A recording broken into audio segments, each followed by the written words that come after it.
எவ்வளவு ரூபாய் ஆகும்? என்ன சைஸ்ல வாங்கலாம்? இந்த தடவை நிறைய லைட்ஸ் எல்லாம் போடணும். ஹலோ குட்டீஸ், என்ன பண்ணிட்டு இருக்கீங்க? வாங்க பிஷப் தாத்தா, எங்க கவலை எங்களுக்கு. கவலையா? அந்த வார்த்தையே வரக்கூடாது. ஏன்னா நம்ம கிறிஸ்துமஸ் கொண்டாட போறோம் இல்லையா? அதுதான் எங்க பெரிய கவலையே. ஏன்? கிறிஸ்துமஸ் பண்டிகை வருது, அதுக்காக தான் நாங்க இப்பவே காசெல்லாம் சேர்த்து தயாராயிட்டு ஓ, இருக்கோம். இதுக்குதான் அந்த உண்டியலா? கொஞ்சம் கொஞ்சமா காசு சேர்த்து கிறிஸ்துமஸ் பண்டிகை கொண்டாட போறீங்க. ஆமா தாத்தா. இன்னும் குடில் ஜோடிக்கணும், குடில் செட்டு வாங்கணும், நிறைய லைட்ஸ் எல்லாம் போடணும். பாருங்க, கிறிஸ்துமஸ் கொண்டாடுறதுக்கு இவ்வளவு தயாரிப்பு பண்ண வேண்டியிருக்கு இல்லையா? அதனாலதான் கிறிஸ்துமஸ் கொண்டாடுறதுக்கு முன்னாடி இருக்கிற ஒரு 4 வாரத்தை ஒரு காலம் அப்படின்னு சொல்லி சொல்றாங்க. உங்களுக்கு என்ன காலம்னு தெரியுதா உங்களுக்கு? காலமா? அது அது தவக்காலம். தவக்காலம்.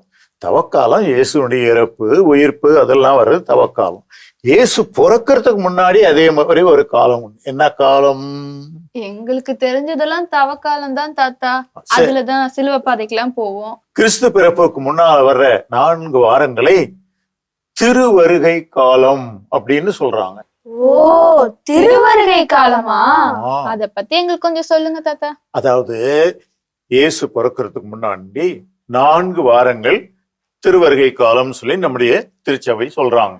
அதாவது இஸ்ராயல் மக்கள் நமக்கு ஒரு மீட்பர் வருவாருன்னு சொல்லி 4000 ஆண்டுகள் காத்திருந்தாங்க. அந்த 4000 ஆண்டுகளுடைய அடையாளமாக 4 வாரங்கள், 4 ஞாயிற்றுக்கிழமைகள், திருவருகை காலத்தின் முதல் ஞாயிறு, 2ஆம் ஞாயிறு, 3ஆம் ஞாயிறு, 4ஆம் ஞாயிறுன்னு சொல்லி ஒரு 4 வாரங்கள் திருவருகை காலம். அந்த திருவருகை காலத்துல என்ன பண்ணுவோம்? 2 காரியங்கள். ஒன்று, கிறிஸ்து பிறப்பாரு அப்படின்னு எதிர்பார்த்துட்டு இருப்போம். 2வது, நீங்க செஞ்சுட்டு இருந்தீங்க இல்லையா, குடில் போடணும், அதுக்கு பணம் சேர்த்தணும்னு தயார் பண்ணிட்டு இருந்தீங்க.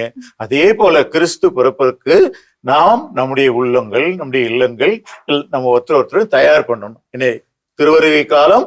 தயாரிக்கும் காலம், எதிர்நோக்கி இருக்கின்ற காலம்.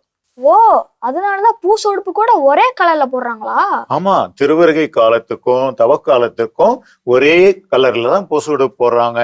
காரணம், தயாரிப்பு, எதிர்பார்ப்பு அப்படின்ற இந்த 2 நோக்கங்களை காட்டுறதுக்காக அந்த ஊதா கலர். இதுதான் திருவருகை காலம். இந்த திருவருகை காலத்துல நம்ம நுழைய போறோம். நாமும் கிறிஸ்துவனுடைய பிறப்புக்காக தயாரிப்போமா? சரிங்க தாத்தா.